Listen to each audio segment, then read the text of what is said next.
नमस्कार दोस्तों, आप लोग कैसे हैं। उम्मीद है कि आप लोग ठीक ही होंगे। मैं पप्पू लाल यादव देख रहे हैं NP7 न्यूज़ भोजपुरी। तो बहुत बहुत स्वागत बा। अगर आप लोग अभी तक NP7 न्यूज़ भोजपुरी को सब्सक्राइब नहीं किए हैं तो नीचे का लाल बटन दबाकर सब्सक्राइब कर दीजिए और साथ ही साथ वीडियो को लाइक कर दीजिए। तो दोस्तों, आप लोगों को बता दी कि खेसारी लाल यादव जी के 5 लाख के वीडियो आ रहा बा।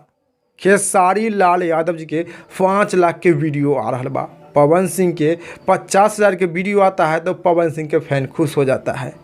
पवन सिंह के 50,000 के वीडियो आता है तो पवन सिंह के फैन खुश हो जाता है। लेकिन खेसारी लाल यादव जी के 5 लाख के वीडियो आ रहा बा।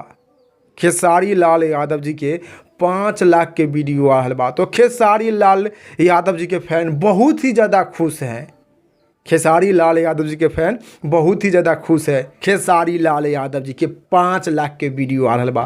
पवन सिंह के 50,000 के वीडियो आता है तो पवन सिंह के फैन खुश हो जाता है। और खेसारी लाल यादव जी के 5 लाख के वीडियो आ रहा बा तो खेसारी लाल यादव जी के फैन बहुत ही ज़्यादा खुश है। तो खेसारी लाल यादव जी के फैन से रिक्वेस्ट बा कि आप लोग इस वीडियो को एक एक शेयर लगा दी और पवन सिंह के फैन तक पहुँचा दी, ताकि पवन सिंह के फैन को मालूम होना चाहिए कि खेसारी लाल यादव जी के 5 लाख के वीडियो आ रहा बा। तो खेसारी लाल यादव जी के 5 लाख के वीडियो आ रहा बा, जो कि वीडियो के नाम बा उनके दिल में। खेसारी लाल यादव जी के 5 लाख के वीडियो आ रहा बा, जो कि वीडियो के नाम बा उनके दिल में। तो खेसारी लाल यादव जी के 5 लाख वाला वीडियो उनके दिल में गाना के लिखे हैं अजय बच्चन जी और गाए हैं मधुर आवाज़ में खेसारी लाल यादव जी।